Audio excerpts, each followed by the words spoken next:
Hello, my name's Tom and welcome to another episode of Wildlife Weekly.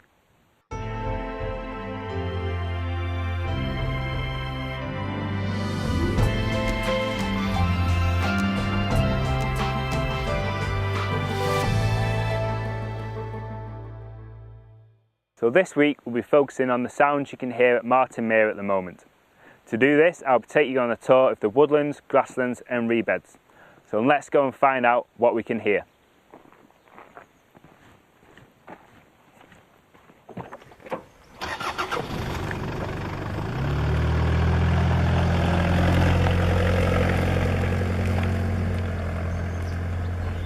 So we're here in the woodland habitat at the reserve, and at this time of year the birds are singing away, but sometimes it's really difficult to see them, especially in thick dense hedgerows like this hawthorn hedge behind me, or if they're high up in the trees.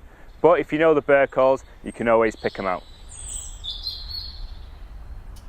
During the breeding seasons, species such as robins, chiffchaffs, blackcaps and goldfinches have distinctive chirpy calls, and when you're wandering around the reserve you should be able to pick them out fairly easily. Bird calls are often complex, and although some of them are used to state the territory, they're also used to impress and locate potential mates. This competition to stand out has led to a diverse and enchanting array of bird calls.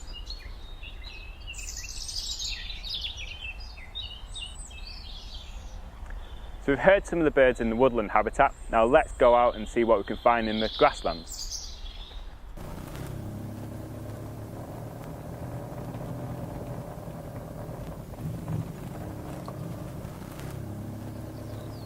So here we are in the wet grassland. At this time of year, the area is dominated by lapwings doing the aerobatic displays and the strange peewit calls. And there's actually a couple behind us as we speak.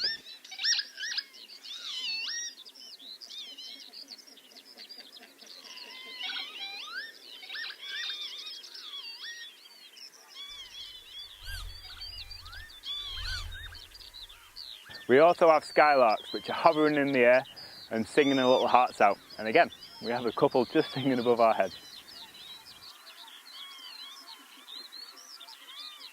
These songs have been inspiring writers and poets for hundreds of years, and it's easy to see why.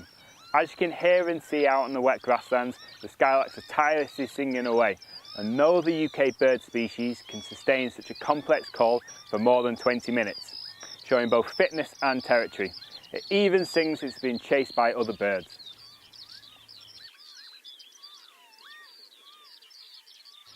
And now on to the reed bed habitat.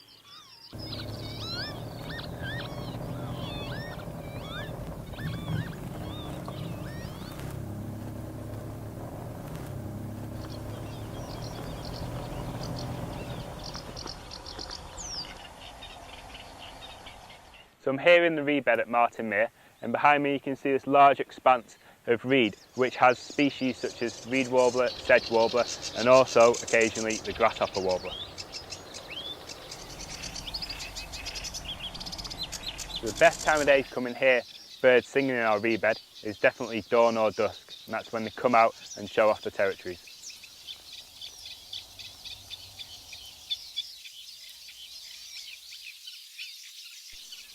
So here we are at the Harrier-Hyde, where we're about to finish our tour of the reserve.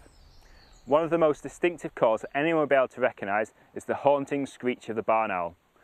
And we were lucky enough to see one loitering outside on the reserve this morning, just hanging around on a fence post. So we decided to check our barn owl nesting sites, and we were fortunate enough to find 2 eggs and a couple of pairs breeding on site. Hopefully, over the next few weeks, our barn owlets will be hatching out, and of course we'll keep you updated on their progress.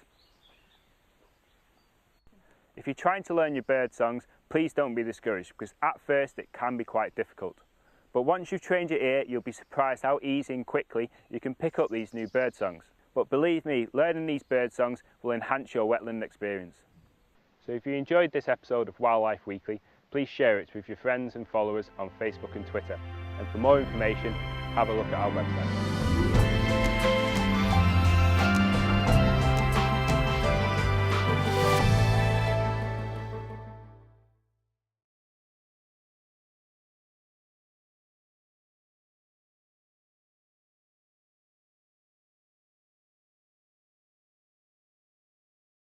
theme of bird calls, I have a little test for you.